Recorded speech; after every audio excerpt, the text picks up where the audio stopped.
sa pagbulag sa iyang asawa. Si Jesus mitubag. Kanila pinaagi sa usa ka pangutana. Unsa man ang gisugo ni Moises kaninyo? Sila mitubag. Mitugod si Moises nga ang bala musulat o paybalo sa pagigbulag. Unya makasalikoy na siya sa iyang asawa. Ningon si Jesus kanila, nagsulat si Moises ni subuha kay kamo kahit magulo apan sa sinugdan sa magbuhat sa kalibutan ang Dios mihimo kanila nga lalaki o babae. Tungod ini mubiya ang lalaki sa iyang amahan o sa iyang inahan o makiguusa sa iyang asawa o silang duha mahimong usa. Usa ang bana o ang asawa dili na duha o dili usa na lamang. Tungod ini dili mahimo nga bulagon sa tao ang gihiusa sa Ginoo. Sa dito sa sila sa balay nangutana ang mga tinud-an kang Hesus may tungod ining butanga. Ningon siya kanila, ang bana nga mabulag sa iyang asawa o makigminyo laing babae nakapanapaw batok sa una niyang asawa.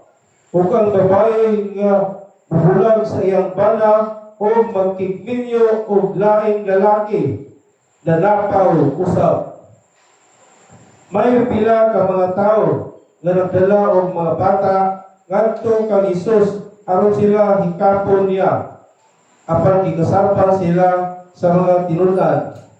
Sa pagkalingat ni Hesus niini, nasubok siya og biyon sa iyang mga tinud-an. Pareha kanako ang mga bata, ayaw silang dindi, kaya ang ginghirian sa Dios ila sa saban niining mga bata. Timani ninyo kini, ang dili budawat sa paghari sa Dios sama sa usa ka bata. Dili may sakop nini. Unya iyang gipagpugos ang mga bata. Kitabiyon ang iyang mga kamot kanila o gipadanginan sila. Ang Ebanghelyo sa Ginoo. Dahil kung ikaw, o Kristo. Palihog mong lingkod. Sa pagkausap pa, mayong gabi, pag-usap na natong tanan. Karon ang kahawang 7 nga Domingo sa ordinaryong panahon ug ang tema ang Dios giusa sa tao dili pagbulagon sila.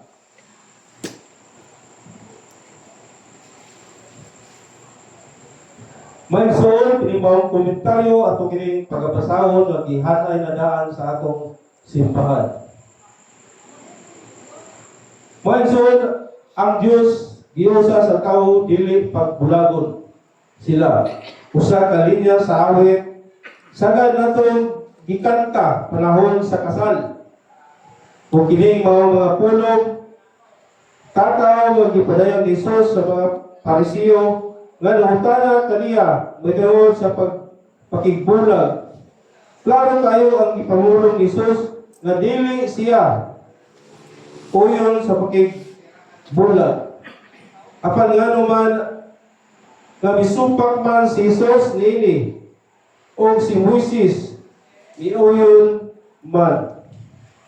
Diya sa mga pagbasa ipadayag ang mga bugat nga hinungdan nga nahugot nga misumpak si Jesus sa pakigbulag.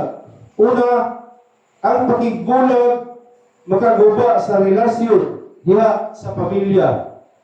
Kini usa kakamatuoran nga dayaw natong masaksiyan karong mga panahona sayon kita nga daghan na kaayong pamilyang ang naguba ug nabungkag bisan pa sa wala pa mahimong balaod ang pakigbulag. Unsa pa kaha karon mahimo na kining usa ka balaod Nakasiguro kita nga mas daghan pa ang mga pamilya ang maepektuhan o wala kita masayod nga bisan ang atong kaugalingong pamilya makasinati niini. Ikadawang hinungdan, mao nga ang pagpakigbulag muguba usab sa mga saad nga gihimo sa duha ka binuhat ang giusa tugpangan sa Dios diha sa simbahan. Ang usa ka saad magpabilin nga saad o kinahanglan kining tumalon sa duha ka magtiayon nga nanumpa sa usa-usa. Apan ang pakigbulag buot muguba ni ining maong panumpa mao akong buot makigbulag ang asawa o bana sa ilang kapikas sa kinabuhi nahimo silang pakakon at tumpangan sa Dios nga mao'y saksi sa ilang pagpanumpa. Ikatulong hinungdan, mao nga ang pagpagkibulag nagpamatod lamang sa kahuyang sa tao.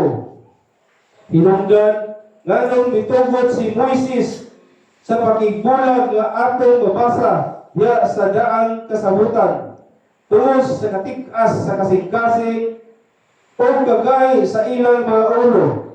Tataw kaayo kini nga nang pamatuod sa kahuyang sa tao nga dili niya matuman ang panaad nga gihimo at tumpangan sa Dios, dili tungod kay dili niya kini matuman kung dili na magpadala siya sa iyang kahuyang.